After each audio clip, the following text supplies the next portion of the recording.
Dear students, welcome back to Intelligence Career Institute. Myself, Dr. Indikhavadar. Today I am discuss about the various discuss about the topic which is related to the adaptive radiations. This topic is very important. जैसा कि पिछली कहानी जो थी हमने सारी आप लोगों को बता दी है, और ये जो टॉपिक है बहुत ही इम्पोर्टेंट टॉपिक है एडेप्टिव रेडिएशंस, और बहुत ही छोटा सा टॉपिक है। अगर एडेप्टिव रेडिएशन की बात करें, डार्विन साहब ने अपनी जर्नी जो स्टार्ट की थी 1831 से 1836 के बीच। डार्विन साहब गैलापागोस आइसलैंड पे गए। HMS बीगल जो शिप था उसके थ्रू वो एक आइसलैंड था जो साउथ अमेरिका में था, वहाँ पे डार्विन साहब जब पहुँचे तो उन्होंने डिफरेंट नेचर की अलग अलग चीज़ों से बहुत ही प्रभावित हुए। उन्होंने नेचर के चीज़ें जब देखी तो बहुत ही बेहतरीन क्रिएशन था। अलग अलग बर्ड्स थीं, स्मॉल ब्लैक बर्ड्स थीं, जिन्हें देख के वो बहुत ही प्रभावित हुए। अगर एडेप्टिव रेडिएशन में बात करूं कि डार्विन साहब गैलापागोस आइसलैंड पे जब गए तो उन्होंने वहाँ पे देखा स्मॉल ब्लैक बर्ड, छोटी काली चिड़िया, स्मॉल ब्लैक बर्ड पे उन्होंने अपना काम शुरू किया। उन्होंने इनके जो है बीक्स, जो चोंच होते हैं, इनको देखा, और क्योंकि इनको मैंने बताया था स्केच का बहुत शौक़ था, तभी ये जो है उस चीज़ को नोटिस कर पाए। तो स्मॉल ब्लैक बर्ड जो थी, बाद में इसका नाम दिया गया बेटा डार्विन फिंचेस। डार्विन फिंचेस इनका नाम पड़ गया। उन्होंने देखा कि एक सिंगल, मैंने बताया था एक सिंगल स्पीशीज से, एक सिंगल स्पीशीज से अलग अलग डायरेक्शन में जो इवोल्यूशन हुए, 13 species of finches, 13 species of different finches का फॉर्मेशन हुआ। अलग अलग फिंचेस थे। ये फिंचेस क्यों हुए थे? ये फूड के लिए, for food. D finches evolve, यानी जो इवोल्यूशन हो रहा है उनके फिंचेस में, ये फूड के लिए हुआ था। किसके लिए? खाने के लिए। क्योंकि जो डार्विन जो फिंचेस देख रहे थे, वो जो बर्ड्स थी वो ओरिजिनल सीड ईटिंग थी, यानी यही सिंगल स्पीसीज से जो इवोल्यूशन हो रहा है बेटा डिफरेंट डिफरेंट डायरेक्शन में, ये जो अलग अलग डायरेक्शन में एडेप्टेशन हो रहा है, इसी को हम लोग बोलते हैं एडेप्टिव रेडिएशन।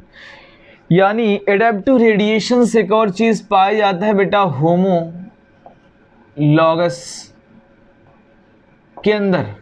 जो होमोलॉगस होते हैं, ठीक, डाइवर्जेंट इवोल्यूशन, यानी एक सिंगल स्पीशीज से अपने आप को इस इन्वायरमेंट में सरवाइव करने के लिए इन्होंने अलग अलग डायरेक्शन में अपने आप को अडेप्ट किया। सिंगल स्पीशीज, ठीक, migrating to different habitats for adaptations, ठीक है, फॉर फूड। तो इसी को हम लोग बोलते हैं एडेप्टिव रेडिएशन। स्पीशीज सेम होंगी, उसी सिंगल स्पीशीज से बहुत सारी स्पीशीज का फॉर्मेशन हुआ, जिनके जो बीक थे उसमें चेंजेस थे, अल्टर्ड बीक एरोज हुए, यानी डिफरेंट बीक, ठीक, 13 स्पीशीज। तो जो इनकी स्मॉल ब्लैक बर्ड्स थी डार्विन फिंचेस, ये ओरिजिनल सीड ईटिंग थी। क्या थी बेटा? ओरिजिनल सीड ईटिंग से अलग अलग डायरेक्शन में हम लोगों ने देखा कुछ वेजिटेशंस खा रही थी, कुछ इंसेक्ट खा रही थी, तो इंसेक्टिओरस, ठीक। इस तरह से अलग अलग डायरेक्शन में एडेप्ट करते गए। कुछ वेजिटेटिव सीड्स खा रही थी, कुछ इंसेक्ट को खाने लगी, इंसेक्टिवोरस हो गई, ठीक। ओरिजिनल सीड ईटिंग से अलग अलग डायरेक्शन में इवॉल्व की, अडेप्ट की। इसी को हम लोग बोलते हैं बेटा एडेप्टिव रेडिएशन। क्या बोलते हैं इसको हम? एडेप्टिव रेडिएशन, या हम लोग कहें बायो जियोग्राफिकल इवोल्यूशन, या हम लोग कहें इसी को बेटा जो है बायो जियोग्राफिकल एडेप्टेशन। क्या कहें? Bio geographical adaptation. अगर हम लोग इसमें और देखें एडेप्टिव रेडिएशन में, एक तो एग्जाम्पल हो गया बेटा डार्विन। बताइए भाई, पहले ये बात समझ में आ रही सभी को? बताइए सब लोग। बहुत ही आसान पॉइंट है ये, मैं बात बता चुका हूं लेकिन फिर भी मैं पढ़ा रहा हूं आपको, ठीक है। इंसेक्टिवोरस हो गई, कुछ वेजिटेटिव हो गई, ठीक है। अब एडेप्टिव रेडिएशंस में और हम लोगों को देखने को मिला बेटा मार्सुपियल रेडिएशन। अब हम लोग दूसरे, अगर बात समझ में आ गई मैं आगे बढ़ूं, ठीक। चलिए अब मैं बात करता हूं ऑस्ट्रेलियन मार्सुपियल्स की, ठीक है ना। ऑस्ट्रेलियन मार्सुपियल्स जो थे ये भी अलग अलग डायरेक्शन में, ऑस्ट्रेलियन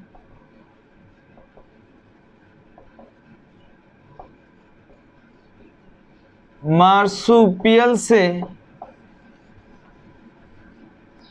अलग अलग डायरेक्शन में, यानी एक सिंगल कॉमन एंसेस्टर से, कॉमन एंसेस्टर यानी होमोलॉगस, कॉमन एंसेस्टर से अलग अलग डायरेक्शन में ट्री डेवलपर बने, कॉम्बैट बने, वूल डेवलपर बने, ठीक। रेडिएशन, यहाँ पे हम लोगों के एडेप्टिव रेडिएशन देखने को शुगर ग्लाइडर देखने को मिले, tiger cat, wombat, kangaroo, marsupial rat and marsupial pole. यानी एक मार्सुपियल, ऑस्ट्रेलियन मार्सुपियल से डिफरेंट डिफरेंट डायरेक्शंस में ये एडेप्टेशंस हुआ। ये कॉमन एंसेस्टर से अलग अलग डायरेक्शन में एडेप्ट किए ये लोग, स्पीशीज अलग अलग डायरेक्शन में एडेप्टेशन किया, एक सिंगल स्पीशीज से ही ओरिजिनेट हो रही है, ठीक है ना। तो ये भी जो है ऑस्ट्रेलियन मार्सुपियल्स भी एग्जाम्पल होंगे एडेप्टिव रेडिएशन का। दूसरी चीज़, तीसरी चीज़, ठीक है, एक डार्विन फिंचेस हो गया, ऑस्ट्रेलियन मार्सुपियल हो गया। अब हम लोग बात करते हैं प्लेसेंटल मैमल की। प्लेसेंटल मैमल्स, ठीक। अगर इसमें हम लोग, अगर बेटा इसमें हम लोग देखें प्लेसेंटल मैमल्स, ये भी क्या है? एडेप्टिव रेडिएशन के एग्जाम्पल हैं। यानी एडेप्टिव रेडिएशन में मैंने 3 एग्जाम्पल बताए, एक डार्विन फिंचेस, एक ऑस्ट्रेलियन मार्सुपियल, एक प्लेसेंटल मैमल्स। प्लेसेंटल मैमल्स भी बहुत सारी स्पीशीज बनती हैं, टी डेवलपर्स, जो है मोल, ठीक है। अलग अलग स्पीशीज का फॉर्मेशन होता है, यानी एक सिंगल स्पीशीज से अलग अलग स्पीशीज का फॉर्मेशन। तो ये सारे के सारे एग्जाम्पल हैं बेटा एडेप्टिव रेडिएशन के, ठीक है। एडेप्टिव रेडिएशन क्योंकि सर्वाइव करने के लिए हर ऑर्गेनिज्म चाहता है कि हम किसी भी कंडीशन में वो एडेप्ट करना चाहता है, ठीक है, समझ रहे ना बात। तो इसी को हम लोग बोलते हैं बेटा एडेप्टिव रेडिएशन, ठीक। अब हम लोग बात करते हैं बेटा कन्वर्जेंट इवोल्यूशन की। कन्वर्जेंट इवोल्यूशन में क्या होता है कि more than one adaptive radiations, ठीक है। एक जियोग्राफिकल एरिया है बड़ा सा, उसमें more than one adaptive radiations की स्पीशीज पाई जाती हैं। More than one adaptive radiations appeared to have occurred in an isolated geographical area and forming a different habitats called convergent evolution। जैसे एक कोई हैबिटेट है, ठीक है, इसमें बहुत सारी स्पीशीज एडेप्ट हो गई हैं, मान लीजिए ये सारी के सारी स्पीशीज हैं। हम लोग ले लेते हैं यहाँ से एग्जाम्पल ले लेते हैं प्लेसेंटल मैमल्स एंड तस्मेनियन ओल्फ, ठीक। प्लेसेंटल मैमल्स ये मैमेलिया है, तस्मेनियन ओल्फ। अगर हम देखें ये मैमल है, ये मैमल नहीं है। इसमें हम लोगों को देखने को क्या मिलेगा बेटा? ये फंक्शन तो इन लोगों का सेम है, सेम फंक्शन, लेकिन स्ट्रक्चर इन लोगों का अलग अलग है। लेकिन ये लोग अपने आप को सरवाइव करने के लिए, यानी एडेप्टेशन तो इनका हुआ था, एडेप्टेशन के बाद ये लोग सरवाइव करने के लिए बिल्कुल सेम फंक्शन कर रहे हैं। सरवाइव करने के लिए अपने आप को सेम फंक्शन परफॉर्म कर रहे हैं, इसी को हम लोग बोलते हैं कन्वर्जेंट इवोल्यूशन। हम लोग पढ़ चुके हैं पहले भी, लेकिन बात यहाँ समझिए, ठीक है। सेम फंक्शन है लेकिन स्ट्रक्चर अलग अलग है। ये लोग सरवाइव करने के लिए सेम फंक्शन कर रहे हैं, ठीक है ना। एडेप्टेशन, सेम एडेप्टेशन कर रहे हैं, सेम फंक्शन कर रहे हैं, लेकिन स्ट्रक्चर इनका अलग अलग है। तो इसको हम लोग क्या बोलते हैं? Convergent evolution. कौन कौन एग्जाम्पल है बेटा? Placental mammals and Tasmanian wolf. अगर टस्मेनियन मैमल से, प्लेसेंटल मैमल से कोई स्पीशीज निकल रही है तो ये किसका एग्जाम्पल हो जाएगी? एडेप्टिव रेडिएशन का एग्जाम्पल हो जाएगी, ठीक है ना। लेकिन अगर इन दोनों को हम लोग मिला के इन दोनों में कंपेरिजन करें तो ये क्या हो जाएंगे बेटा? कन्वर्जेंट इवोल्यूशन के एग्जाम्पल हो जाएंगे। अगर सिर्फ प्लेसेंटल मैमल की बात करें हम लोग तो ये होमोलॉगस हो जाएंगे, है कि नहीं। जैसे मान लीजिए प्लेसेंटल मैमल से जो भी स्पीशीज अभी हम लोगों ने देखा निकल रही, मान लीजिए ट्री डेवलपर्स निकल रहे हैं या मोल्स निकल रहे हैं, बहुत सारी स्पीशीज निकल रही हैं, तो इन दोनों में क्या होंगे? ये लोग होमोलॉगस होंगे। लेकिन अगर इन दोनों को कंपेयर करेंगे हम लोग तो ये हो जाएंगे एनालॉगस। अगर इससे बहुत सारी स्पीशीज निकल रही हैं, अभी मैं टेबल आप लोगों को दिखा दूंगा, तो ये क्या होंगे? आपस में होमोलॉगस होंगे। लेकिन ये और ये आपस में क्या होंगे? एनालॉगस होंगे। क्लियर है बात? बताइए भाई। चलिए, मेरे ख्याल से बात समझ में आ गई। अब हम लोग बात करते हैं बेटा डार्विन की थ्योरी की। डार्विन ने अपनी बात कही थी बेटा, हमेशा इनकी बात समझिएगा, डार्विन की बहुत बढ़िया बात थी। डार्विन ने यही कहा था कि हमेशा नेचर उस चीज़ को सेलेक्ट करता है, उस ऑर्गेनिज्म को सेलेक्ट करेगा जो ज़माने के साथ अपने आप को चेंज कर लेगा। जिसने ज़माने के हिसाब से अपने आप को चेंज किया वही इस दुनिया में सरवाइव करेगा, जो चेंज नहीं करेगा वो बहुत पीछे रह जाएगा, ठीक है। जैसे आजकल क्या है, लोग एजुकेशन पे फोकस कर रहे हैं। अगर कुछ लोग एजुकेशन पे फोकस नहीं करेंगे तो वो बहुत पीछे रह जाएंगे, है कि नहीं। तो ज़माने के हिसाब से जिसने अपने आप को चेंज किया वही सरवाइव किया। यानी रिप्रोडक्टिव फिट, उन्होंने रिप्रोडक्टिव फिटनेस की बात की थी डार्विन साहब ने। कहा कि नेचर हमेशा उसको सेलेक्ट करेगा जो रिप्रोडक्टिव फिट होगा, large number of progeny release करेगा, ठीक है। जो कमज़ोर है वो नहीं जो है सिलेक्ट हो पाएगा। तो natural selection theory given by Darwin, इन्होंने टू की कंसेप्ट दिए थे। डार्विन ने 2 की कंसेप्ट दिए थे।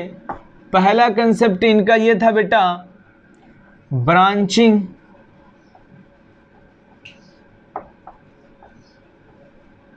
Decent plus natural selection. Natural selection हम लोग बहुत डिटेल पढ़ चुके हैं, इसमें मैं नहीं जा रहा। अभी आप लोगों को एडेप्टिव रेडिएशंस उसका एडेप्टिव मेलानिज्म का एग्जांपल लेके कल बताया था। ब्रांचिंग डिसेंट समझते हैं, इसका मतलब क्या है। इन्होंने कहा कि जैसे मान लीजिए ये कोई एक सिंगल स्पीशीज़ है। डार्विन ने यही कहा था कि एक सिंगल स्पीशीज़ से ही बहुत सारी स्पीशीज़ का फॉर्मेशन होता है।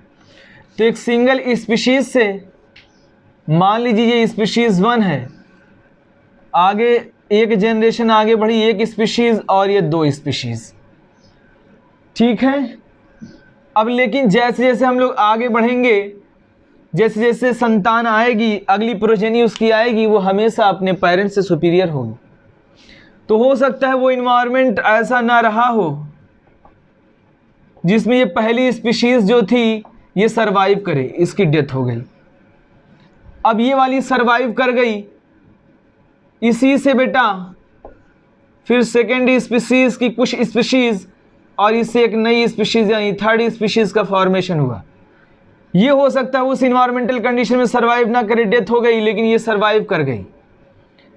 फर्दर थर्ड एंड फोर्थ वाली स्पीशीज़ सरवाइव कर गई, ये ना सरवाइव कर पाई, ठीक।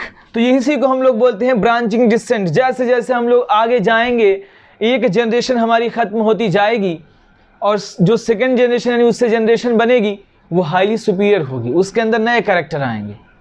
इसी को हम लोग बोलते थे, जैसे मैं एक एग्जांपल ले रहा हूँ, आप ऐसे समझिए, मान लीजिए ये एक सिंगल स्पीशीज़ थी, इससे फॉर्मेशन हुआ, ये भी स्पीशीज़ रहेगी, ये भी रहेगी, दोनों स्पीशीज़ अभी बाकी हैं।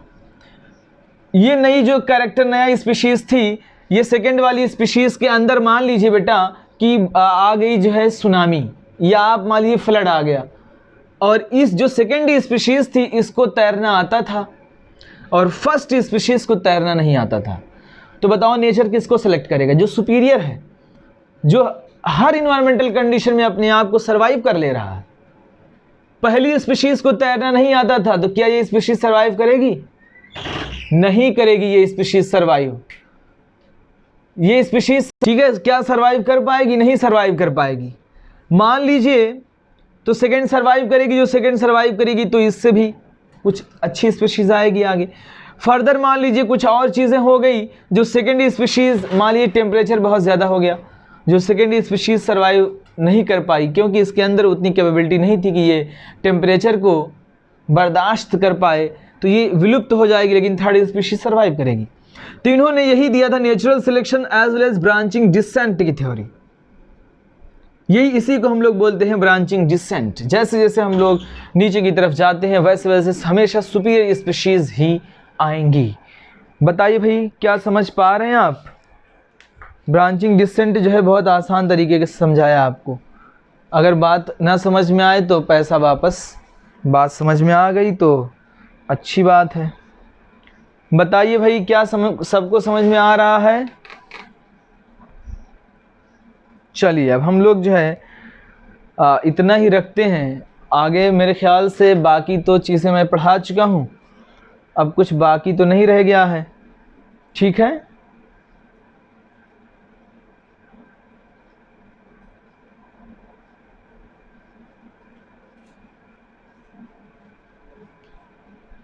ठीक है, चलिए एक चीज़ थोड़ा सा और मैं बता दे रहा हूँ।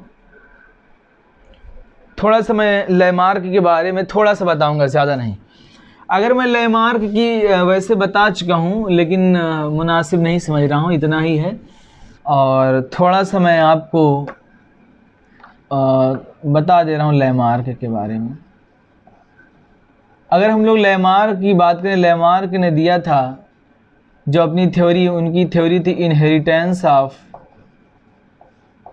Inheritance of acquired character. पहला पॉइंट, ये क्वेश्चन पूछा जाएगा, इनहेरिटेंस ऑफ एक्वायर्ड कैरेक्टर। दूसरा पॉइंट था इनका use and disuse of organ. इन्होंने कहा था कि अगर आप जिस आर्गन का यूज़ ज़्यादा करेंगे उस आर्गन की ग्रोथ ज़्यादा होगी, जबकि ये बात बिल्कुल गलत है। क्या ऐसा पॉसिबल है? ये मैं हाथ बहुत यूज़ कर रहा हूँ, देखो डेली लिख रहा हूँ, क्या इसकी ग्रोथ हुई? नहीं हुई, ठीक है। जो है इनहेरिटेंस ऑफ एक्वायर्ड, और इनकी जो बुक थी बेटा, इनकी जो बुक थी वो थी फिलोसफिक जूलॉजिक। इनकी बुक थी फिलोसफिक जूलॉजिक, और लैमार्क की थ्योरी को एक्सेप्ट नहीं किया गया था। एक चीज़ और मैं लैमार्क, ये सब एमसीक्यूज़ के क्वेश्चन है बेटा, तो मैंने कहा बता दूं। और एक चीज़ सुनिए, लैमार्क की थ्योरी कुछ इस तरह से थी कि पहलवान का बच्चा पहलवान बनेगा। क्या ऐसा पॉसिबल है? आप बताइए। नहीं पॉसिबल है। क्या डॉक्टर का बच्चा डॉक्टर बनेगा? कुछ इस तरह से थ्योरी थी लैमार्क की। क्या ऐसा है? नहीं है। क्रिकेटर का बच्चा क्रिकेटर बनेगा, क्या ऐसा है? लैमार्क की थ्योरी कुछ इस तरह से थी। और मैंने एग्जाम्पल लिया भी था आपसे कि नाक छिदवाने वाला जो प्रचलन चल रहा था। दूसरी चीज़ और जो है टेल की बात की थी। फिर इन्होंने, इनकी थ्योरी को डिसप्रूव किसने किया था?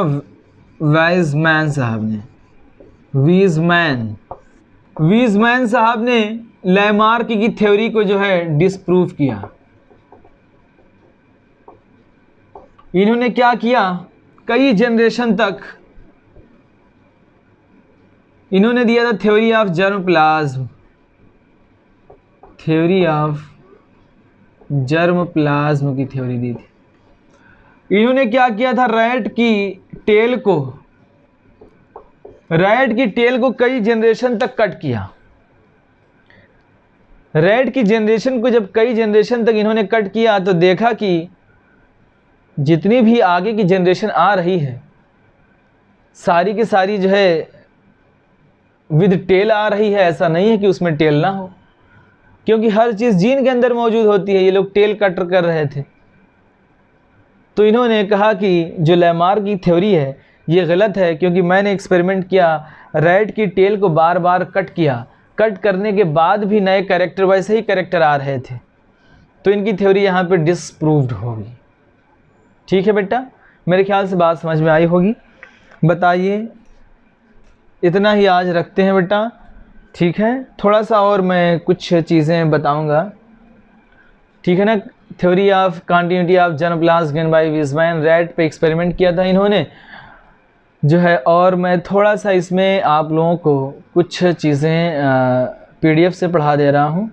ठीक है बेटा, तो इतना ही रखते हैं आज। ठीक है ना। और आप लोग बेटा पढ़ाई करिए, अच्छे से मेहनत करिए। ठीक है, और बार बार बोल रहा हूँ बेल आइकन को ज़रूर प्रेस करिए और लाइक करिए, कमेंट करिए, शेयर करिए और सब्सक्राइब करना ना भूलें। ठीक है, ठीक, थैंक्स बेटा, ओके बाय।